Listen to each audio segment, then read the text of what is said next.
15-20 ದಿನಗಳ ಹಿಂದೆ ಆರ್.ಆರ್. ನಗರ ಪೊಲೀಸ್ ಠಾಣೆಯಲ್ಲಿ ಒಂದು ಪ್ರಕರಣ ದಾಖಲಾಗುತ್ತೆ. ಈ ಪ್ರಕರಣದ ಫಿರ್ಯಾದುದಾರರಾದ ಒಬ್ಬರು ಮಾಡೆಲ್ ಪ್ಲಸ್ ಒಂದು ಫಿಲ್ಮ್ ಆ್ಯಕ್ಟ್ರೆಸ್ ಅವರು ಒಂದು ಕಂಪ್ಲೇಂಟನ್ನು ಕೊಡ್ತಾರೆ. ಈ ಕಂಪ್ಲೇಂಟಲ್ಲಿ ಏನಂದರೆ ಆಕೆ ಮತ್ತು ಇನ್ನೊಬ್ಬ ವ್ಯಕ್ತಿ ಇಬ್ಬರು ಕೂಡ ಒಂದು ರಿಲೇಷನ್ಶಿಪ್ಪಲ್ಲಿ ಇರ್ತಾರೆ ಈ ಕಳೆದ ಒಂದು 2 ವರ್ಷಗಳ ಹಿಂದೆ. ತದನಂತರ ಆತನ ವರ್ತನೆ ಆಕೆಗೆ ಇಷ್ಟ ಆಗೋದಿಲ್ಲ. ಆಕೆಗೆ ತೊಂದರೆ ಕೊಡೋದು, ಮಾನಸಿಕ ತೊಂದರೆ ಕೊಡೋದನ್ನು ಆಕೆ ತಾಳಲಾರದೆ ಆತನಿಂದ ದೂರ ಆಗ್ತಾಳೆ.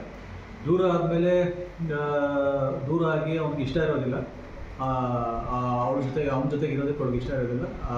ಆದರೂ ಕೂಡ ಅವನು ಆಕೆಗೆ ಪೀಡಿಸೋದು, ಆಕೆಯಿಂದ ಹೋಗೋದು, ಮತ್ತು ಆಕೆಗೆ ಬ್ಲ್ಯಾಕ್ ಮೇಲ್ ಮಾಡೋದು, ಮತ್ತು ಆಕೆಯ ಫೋಟೋಗಳನ್ನೆಲ್ಲ ಕೆಲವೊಂದು ಸತಿ ಅದು ಫೋಟೋಗಳನ್ನೆಲ್ಲ ಮಾರ್ಕ್ ಮಾಡಿ ಸೋಷಿಯಲ್ ಮೀಡಿಯಾದಲ್ಲಿ ಹಾಕ್ತಕ್ಕಂಥದ್ದು, ಈ ಥರದ್ದೆಲ್ಲ ಮಾಡ್ತಾ ಇರ್ತಾನೆ. ಸೊ ಈ ನಿಟ್ಟಿನಲ್ಲಿ ಒಂದು FIR ಆಗುತ್ತೆ. FIR ಆದಮೇಲೆ ನಾವು ಮುಂದಿನ ತನಿಖೆಗಾಗಿ ಗೋವಿಂದರಾಜನಗರ ಪೊಲೀಸ್ ಠಾಣೆಗೆ ನಾವು ಕೊಡ್ತೀವಿ. ಆ ನಿಟ್ಟಿನಲ್ಲಿ ಇವತ್ತಿನ ಬೆಳಗಿನ ಜಾವ ಆತ ಶ್ರೀಲಂಕಾದಿಂದ ವಾಪಸ್ ಬೆಂಗಳೂರಿಗೆ ಬರಬೇಕಾದ್ರೆ ಆತನನ್ನು ಏರ್ಪೋರ್ಟಲ್ಲಿ ನಾವು ಲುಕ್ಔಟ್ ಸರ್ಕ್ಯುಲರ್ ಹಾಕಿರ್ತೀವಿ, ಇಶ್ಯೂ ಮಾಡಿರ್ತೀವಿ. ಸೊ ಆ ಒಂದು ವಿಚಾರದಲ್ಲಿ ಆತನನ್ನು ನಾವು ಏರ್ಪೋರ್ಟಲ್ಲಿ ದಸ್ಗಿರಿ ಮಾಡಿ ಆತನನ್ನು ಕರ್ಕೊಂಡ್ಬಂದು ಈಗ ಮುಂದಿನ ತನಿಖೆಯನ್ನು ನಾವು ಮಾಡಿ ಪ್ಲಸ್ ಆತನನ್ನು ದಸ್ಗಿರಿ ಮಾಡಿದ್ದೀವಿ. ಈಗ ಕೋರ್ಟ್ ಮುಂದೆ ಆತನನ್ನು ಪ್ರೊಡ್ಯೂಸ್ ಮಾಡ್ತೀವಿ. ಸರ್, ಯಾವಾಗಿಂದ ಪರಿಚಯ ಇದ್ರು ಸರ್ ಇವರು? ಹಿಂದೇನಾದ್ರು ಕಂಪ್ಲೇಂಟ್ ಕೊಟ್ಟಿದ್ರೆ ಫಸ್ಟ್ ಕೊಡ್ತಿರೋದು ಸರ್? ಈಕೆ ಕಂಪ್ಲೇಂಟ್ ಸುಮಾರು 2 ವರ್ಷದಿಂದ ಪರಿಚಯ.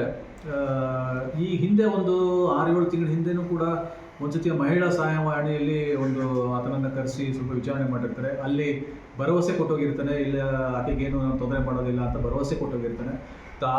ಅದಾದ ನಂತರನೂ ಕೂಡ ಆಕೆಗೆ ತೊಂದರೆ ಕೊಡ್ತಕ್ಕಂಥದ್ದು ಕಂಟಿನ್ಯೂ ಮಾಡ್ತಾನೆ. ಸೊ ಈ ನಿಟ್ಟಿನಲ್ಲಿ ಸ್ವಲ್ಪ ಅದು ಸೀರಿಯಸ್ ಆಗುತ್ತೆ.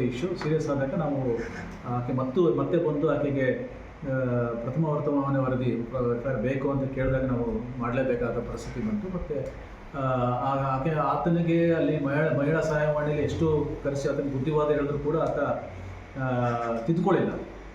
ಹಾಗಾಗಿ ಆತನ ಮೇಲೆ ಈ ಒಂದು ಕ್ರಮವನ್ನು ತೆಗೆದುಕೊಳ್ಳುವಂಥ ಒಂದು ಪರಿಸ್ಥಿತಿ ಬಂದಿದೆ.